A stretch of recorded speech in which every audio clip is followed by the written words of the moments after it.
Dieu cherche des gens de prière. C'est le sujet aujourd'hui de notre émission, la parole vivante.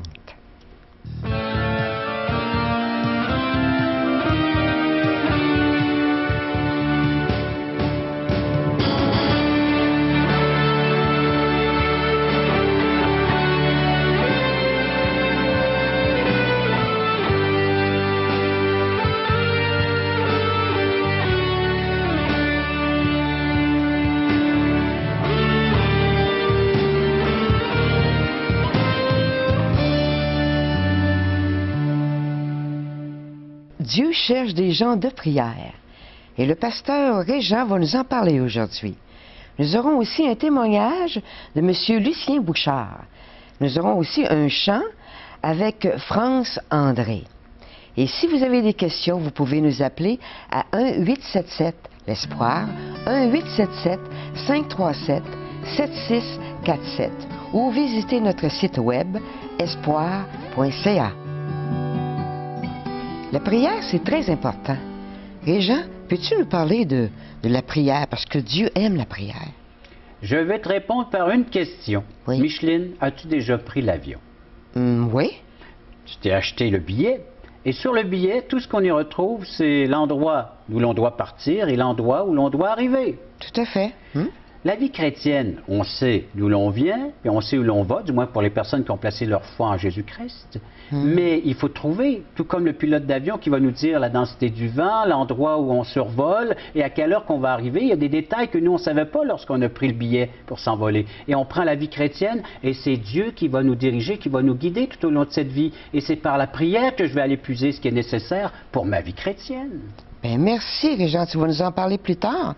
Et pour le moment, nous allons écouter le témoignage de M. Lucien Bouchard. Restez avec nous.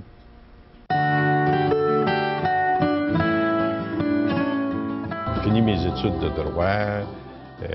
J'ai commencé à travailler et j'ai eu un poste comme chef du contentieux à l'Université du Québec à Trois-Rivières.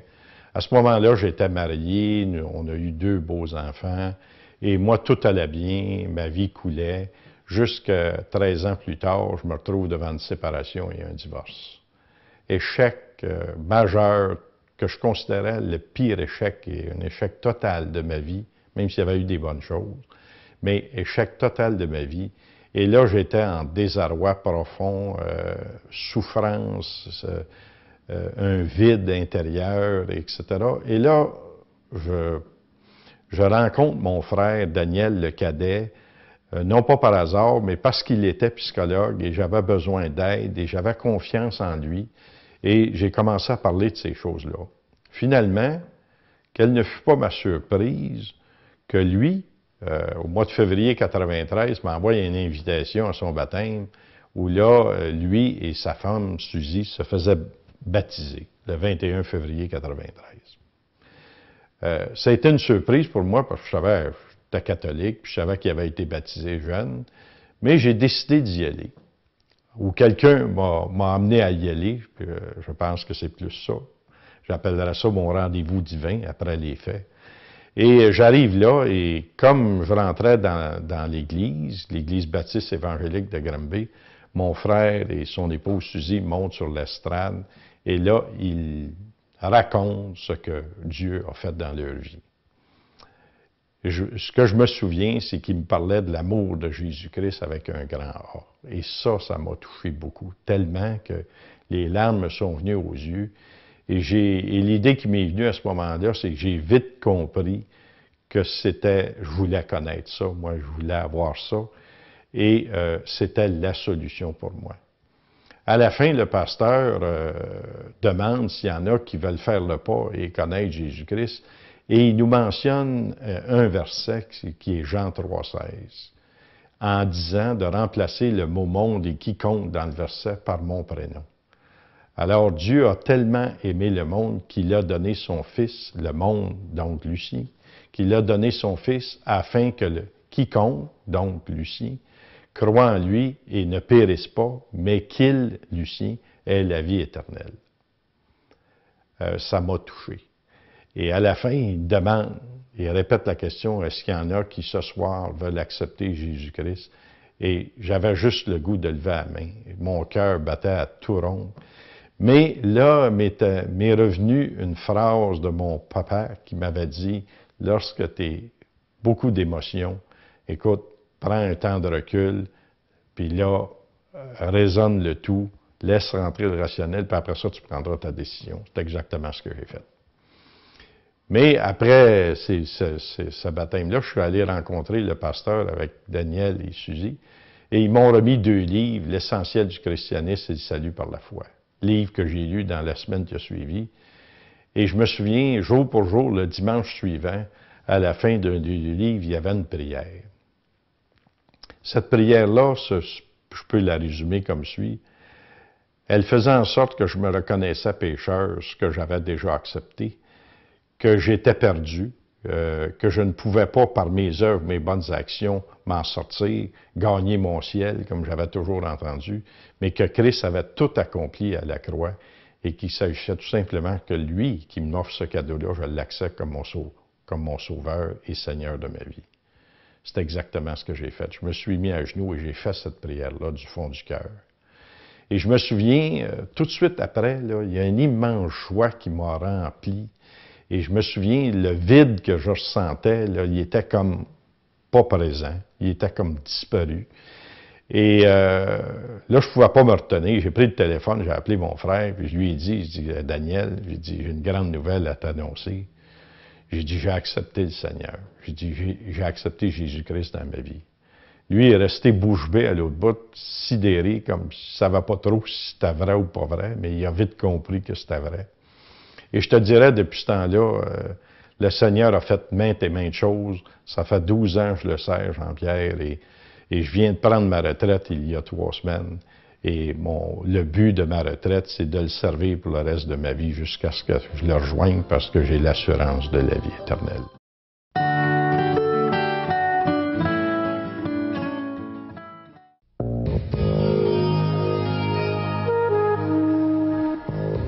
Dieu cherche des gens de prière. Pasteur et Jean, peux-tu nous expliquer vraiment qu'est-ce que c'est la prière selon Dieu?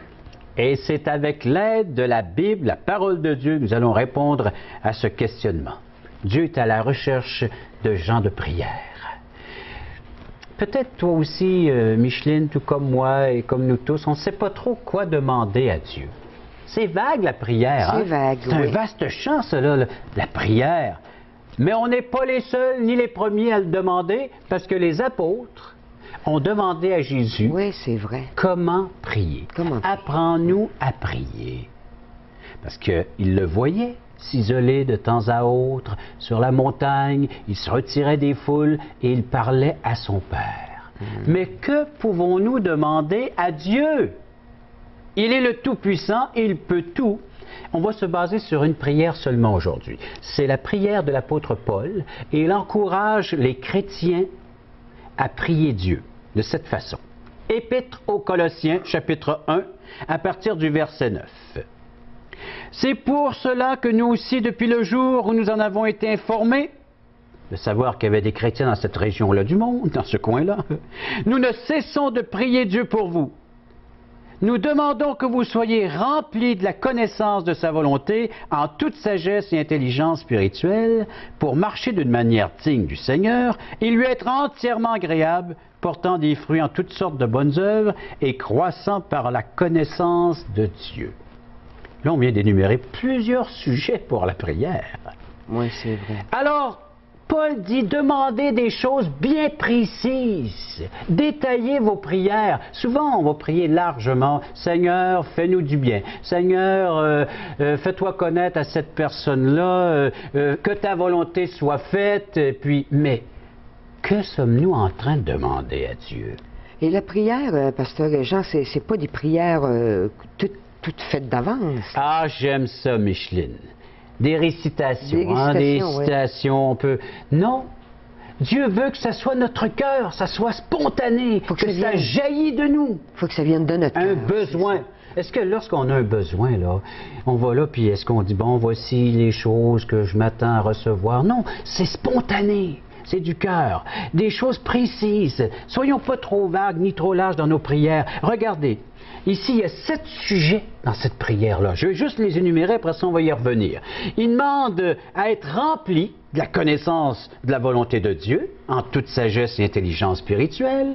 Deuxièmement, l'apôtre Paul dit de demander de marcher d'une manière digne du Seigneur, on va élaborer ça, de lui être entièrement agréable, portant des fruits en toutes sortes de bonnes œuvres, croissant par la connaissance de Dieu, fortifié à tous égards par sa puissance glorieuse, et finalement, rendez grâce au Père qui nous a rendus, si on ne l'avait pas lu, mais c'est le verset 11, fortifié à tous égards par sa puissance glorieuse, en sorte que vous soyez toujours et avec joie, persévérants et patients, et le verset 12, rendez grâce au Père. Alors donc, 7 points bien précis dans la prière. Tout d'abord, être rempli de la connaissance de sa volonté en toute sagesse et intelligence spirituelle. Ça veut dire quoi? Être rempli de la sagesse de Dieu. Dieu est prêt, imaginez-vous donc, à nous aider à faire des bons choix dans la vie, à prendre des bonnes décisions. Et pour cela, on a besoin d'être accompagné. D'aller dire, il y a un instant, là, je suis assez vieux, je suis capable de faire mes propres choix, mes propres décisions. Oui, dans plusieurs domaines de notre vie, mais ce que Dieu aimerait, c'est nous éclairer ou nous donner ce qui nous manque, parce qu'on n'a pas toute la connaissance. Dieu en a beaucoup plus que nous. Ouais. Nous, on ne voit pas plus loin que notre bout de notre nez.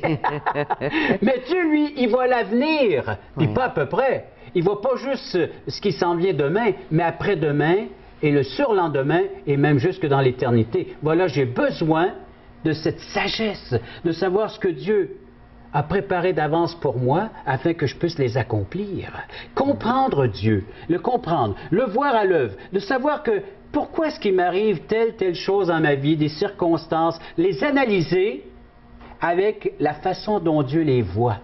J'ai besoin de comprendre qu'est-ce que Dieu est en train de faire avec moi, qu'est-ce que Dieu fait dans ma vie, pourquoi telle épreuve, pourquoi est-ce que je suis en train de passer à travers telle circonstance, telle situation. Il faut que je l'analyse à la lumière de la sagesse de Dieu. Puis je peux lui demander? Voilà. Et tu peux lui demander, et l'apôtre Jacques, le frère de Jésus, soit dit en passant, vous verrez ça dans votre Bible, l'épître de Jacques nous dit, demandez cette sagesse avec foi et elle vous sera accordée. Et c'était un temps d'épreuve, de difficulté pour les Juifs, les Israélites, les Juifs qui étaient dispersés, persécutés à cause de leur foi. Et Jacques les encourage, puis il dit, vous pouvez aller vers Dieu et lui demander de la sagesse pour savoir ce qui se passe présentement dans votre situation et comment vous comporter. C'est ça la sagesse. Alors Paul dit aux chrétiens, demandez de la sagesse et de l'intelligence pour comprendre sa volonté.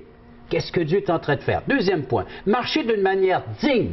Qu'est-ce que marcher d'une manière digne du Seigneur? Oh, j'aimerais bien le savoir, Jean. La marche chrétienne, c'est un mode de vie, une conduite, un comportement. Vous avez le code de la route? Oui. Lorsque vous prenez votre véhicule, lorsque tu prends ta voiture, il faut que tu te comportes d'une telle manière. Même chose lorsqu'on est piéton.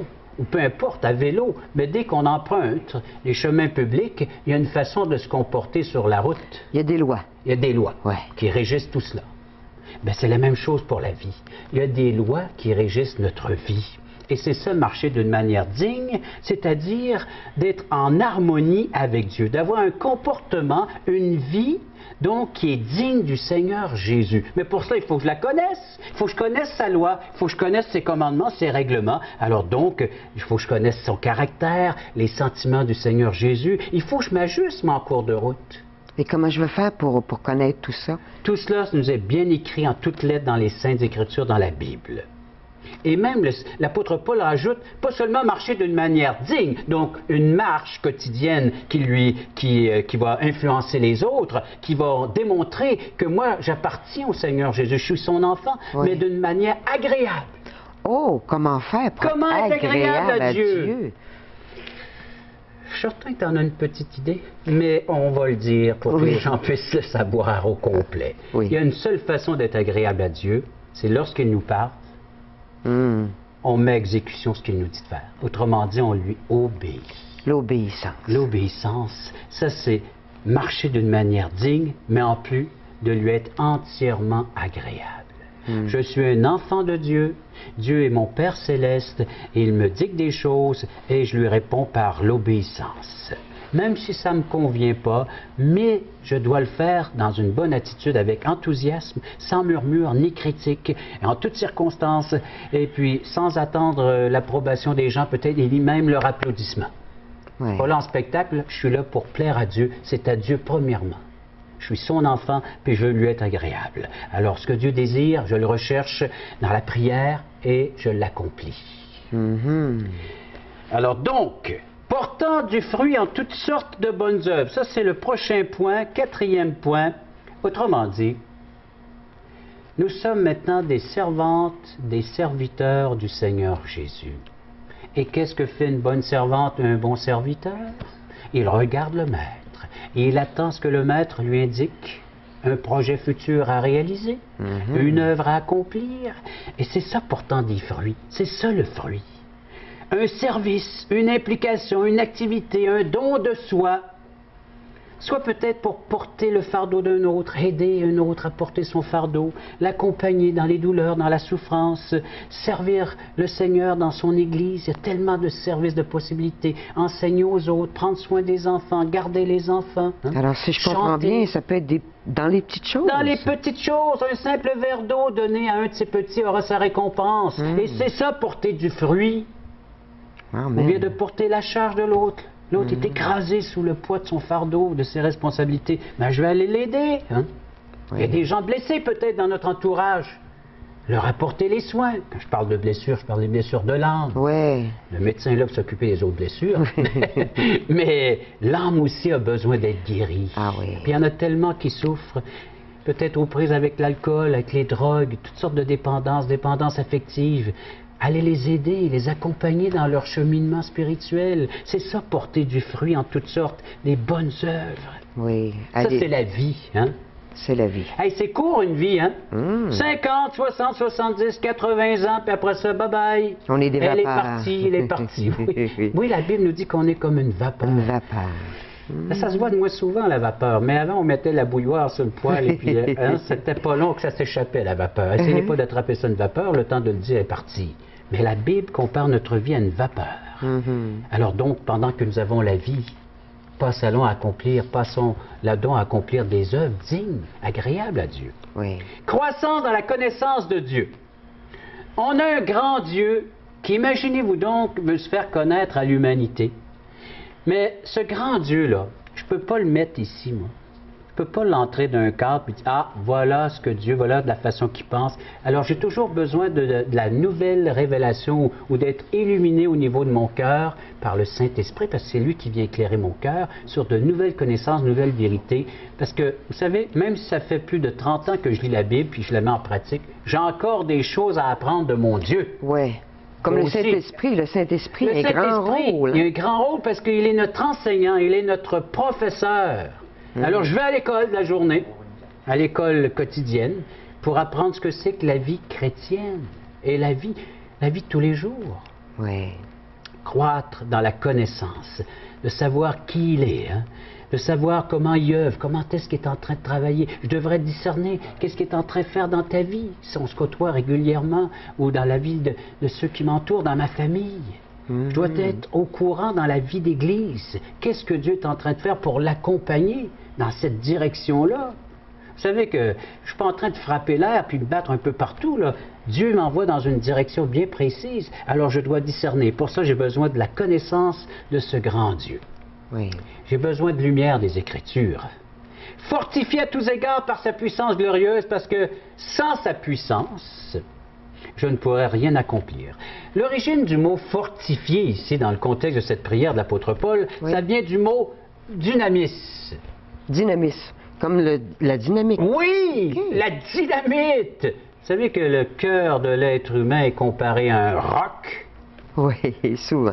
Une pierre, un roc. Un grand évangéliste européen de la France avait dit, le cœur de l'homme est un roc.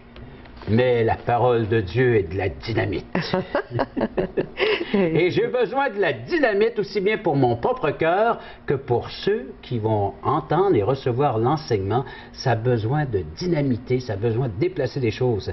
La puissance surnaturelle de Dieu. Le mot puissance signifie énergie, force, puissance glorieuse, surnaturelle. J'ai besoin de cette aide pour m'accompagner dans l'accomplissement maintenant des œuvres qui vont honorer et glorifier mon Père. Oui. On est équipé pour porter du fruit. Oui. Alors, donc, on ne peut pas, il va sans dire, faire ça par nos propres forces. Alors, on a besoin d'une ressource qui est inépuisable.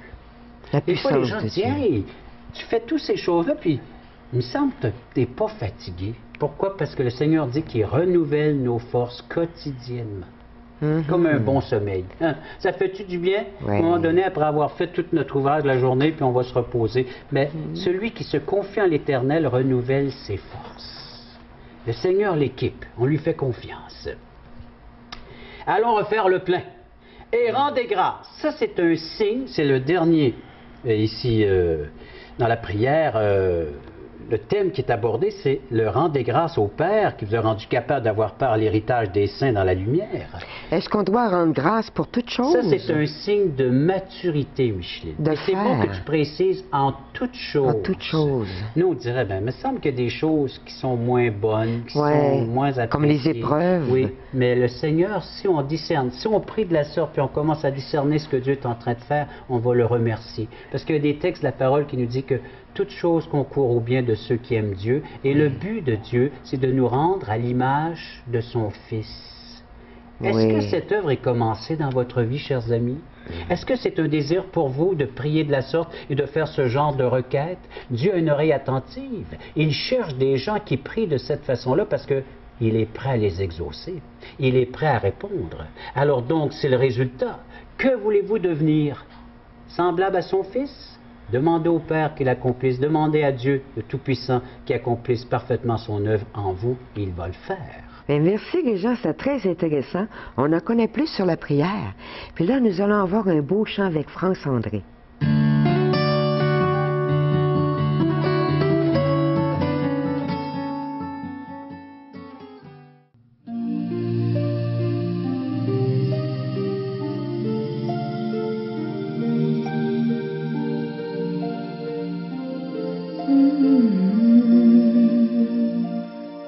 Ma prière monte vers toi, ô Père éternel. Entends ma voix, ma prière monte vers toi, ô Père éternel. Délivre-moi. Je m'approche, je tends les mains vers toi et je viens te supplier de briser les murs autour de moi qui me gardent dans l'obscurité. Ma prière monte vers toi, ô Père éternel. Entends ma voix, ma prière monte vers toi, ô Père éternel. Délivre-moi. Je t'en prie, viens libérer mon cœur, effacer aussi ma peine. Aide-moi à oublier mes peurs qui m'obsèdent et me retiennent. Ma prière monte vers toi, ô Père éternel. Entends ma voix, ma prière monte vers toi.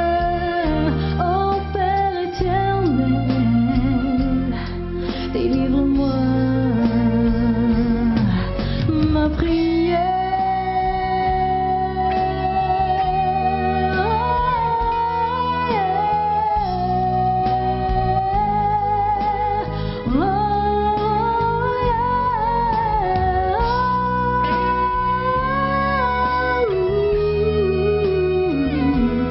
oh Père éternel,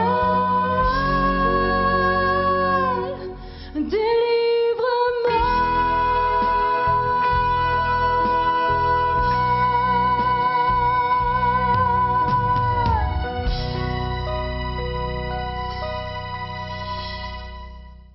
Parole vivante vous invite à participer à l'un des nombreux merveilleux déjeuners de l'espoir. Ces déjeuners ont lieu dans plusieurs restaurants réputés de la région et vous sont offerts gratuitement. Venez entendre le témoignage d'une vie transformée par la puissance de Dieu. Pour connaître les détails concernant l'endroit, la date et l'heure pour votre région, composez le 1-877-537-7647 ou notre site web www.espoir.ca.